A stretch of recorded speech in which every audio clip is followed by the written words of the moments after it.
Hey, what's up guys? Epic announced today the FNCS is coming back with duos. Huge hype news. So why then are there some pros losing their minds and mad at Epic and each other right now? It's chaos. Seriously, they're so angry. One pro just told Nickmercs on Twitter, controller doesn't mean console, but since you can't read, you don't understand that. So what is causing pros like Young Calc to argue like this over Twitter? And what did Epic Games do that is apparently so bad? It all comes down to this.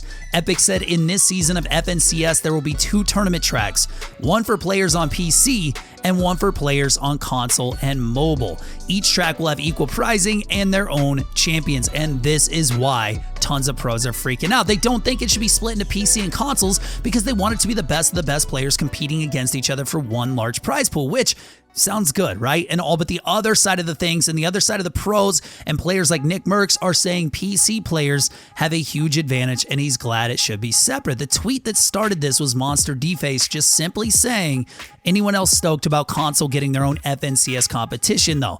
Now, who would have thought this would be such a controversial tweet? Him and I joked about this on a stream, which is awesome. Go check it out. But Nickmercs just replied and said, W. They play on 60 frames, unplayable against top PC players. Like, that's it. This is it. This is what started the whole thing. Doesn't seem like a big deal to you, but maybe, I don't know. But to Young Calc, it was definitely something he didn't want to hear. Replying back to Nickmercs saying, it's a competition of the best, not make a wish. And before you're fanboying Nickmercs or something because you like him better, or Young Calc because you like him better, it's okay for someone to say their opinion. But Calc is saying he doesn't think Epic should give handouts or something to console players. And Nick said back, bro, y'all cried for years about controller players being in your tournaments. No, now they split the pool. Another step towards being completely split. Now think back, remember PC players would get lasered and cry about controller players? Yeah, that was not that long ago, right? But here's the thing, Calc came back with, controller doesn't mean console, but since you can't read, you don't understand that. I don't mean to turn this whole video into like a Twitter beef war,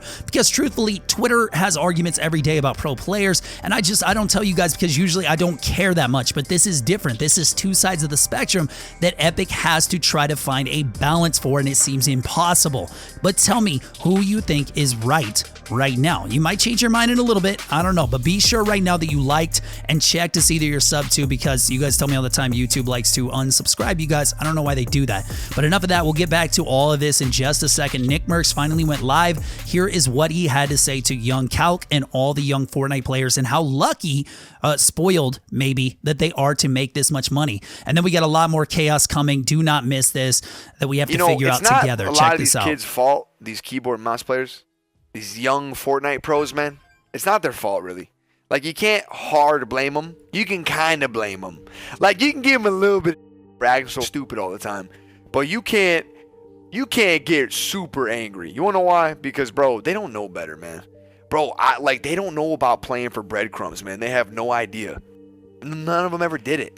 They never played for anything but billions of dollars, man. You know, moan and cry and whine all day. Now again, man, you know, you can't blame them too hard because that's all they know.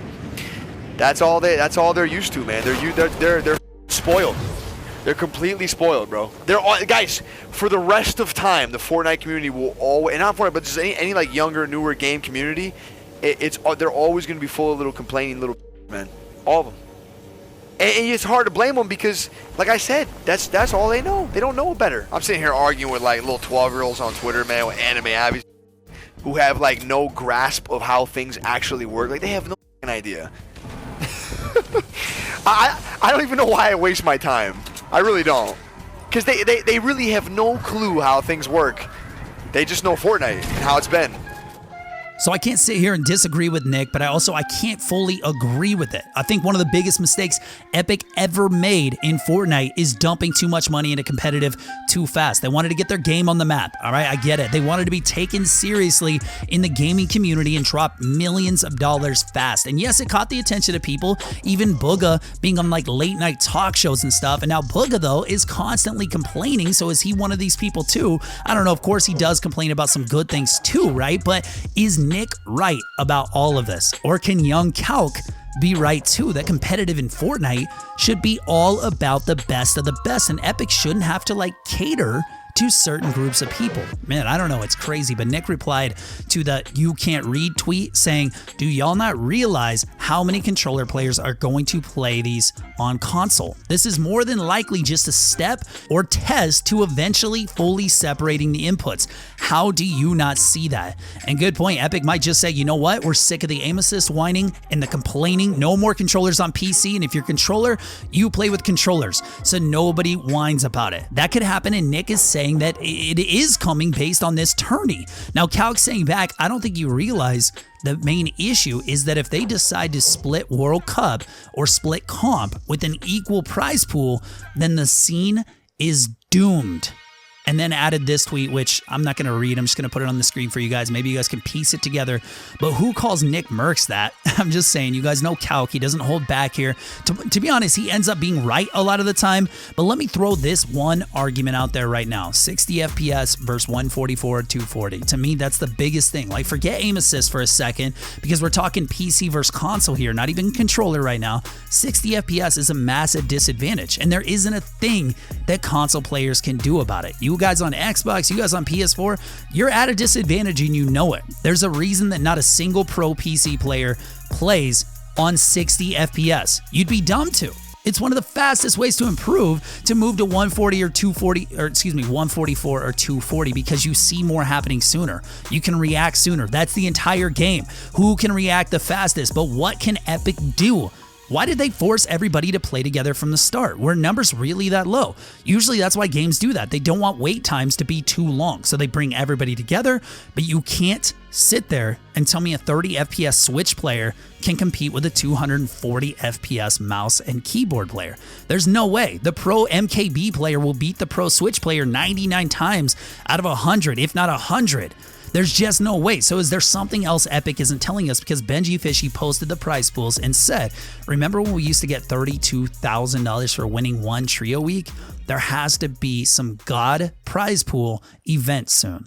And you can see what Epic is giving winners, and like, I don't know, are we that spoiled that we look at $5,000 like Nickmercs said and think, man, that's low? Like, from the comfort of our own homes, players get a chance to win $5,000, and the whole reaction is, wow, that's not a lot. This is also part of the reason Calc and others are probably so upset, because when you split everyone up, the money has to be split up too. But why is the prize pool so low? That's what I'm wondering. Like, it's okay if we ask that. It's fine as long as we're not whining about the prize pool. I'm just asking. It doesn't make sense that after all this time of no competitive tournament and no budget towards big competitive tournaments, that it would come back in, this low, unless something serious happened or is happening. I tweeted this out. Anybody wondering why the prize pool is much lower for FNCS? Super data is almost always accurate, but Epic says this isn't true, won't show real numbers though. And then with this article saying, Super data reported last week that January console spending was down 42% because of Fortnite, and the game's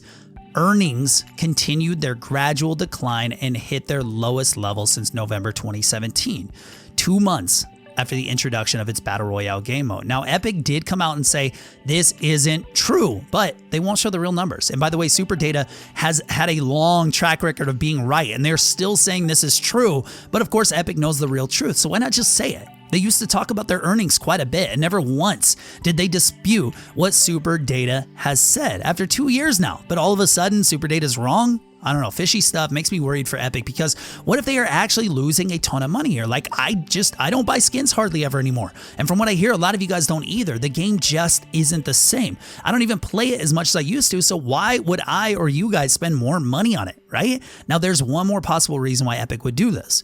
They see that competitive isn't good for the game. Now, I might get hate for that, but just listen for a second.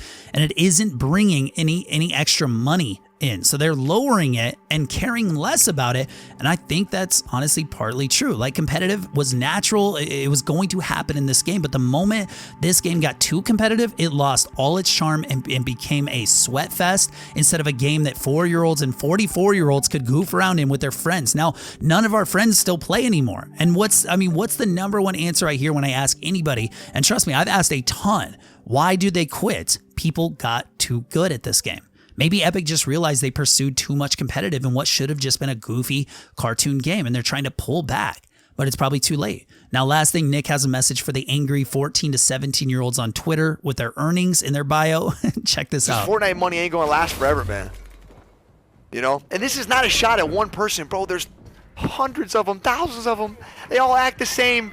Anime Avi, okay? 14, 15, 16, 17. Fortnite free agent, earnings, pro court invite or something.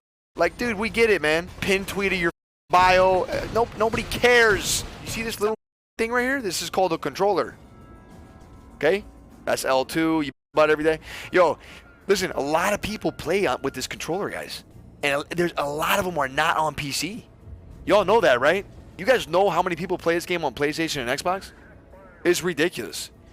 Fortnite's going to take care of these people, man. They're not just going to leave them hanging, you know? I really think that them dividing this next FNCS's prize pool is kind of like a test run. It's probably a test run to see how it goes, you know?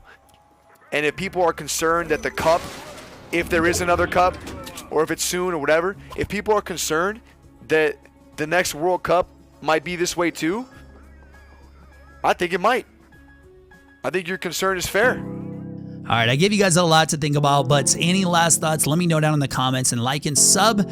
And remember, for any of you guys pushing your YouTube channels, working hard on them, I know it is hard. I've got a ton of information coming out for you guys in the Zero to Legends course, but the Zero to Legends Discord is crazy awesome. Come ask your questions. I'm usually in there helping you guys out, and we're coming up to 2,000 people already soon, so link is below, and I'll let you guys go. Have a great day or night, and I'll see you guys in the next video. Love, Denver.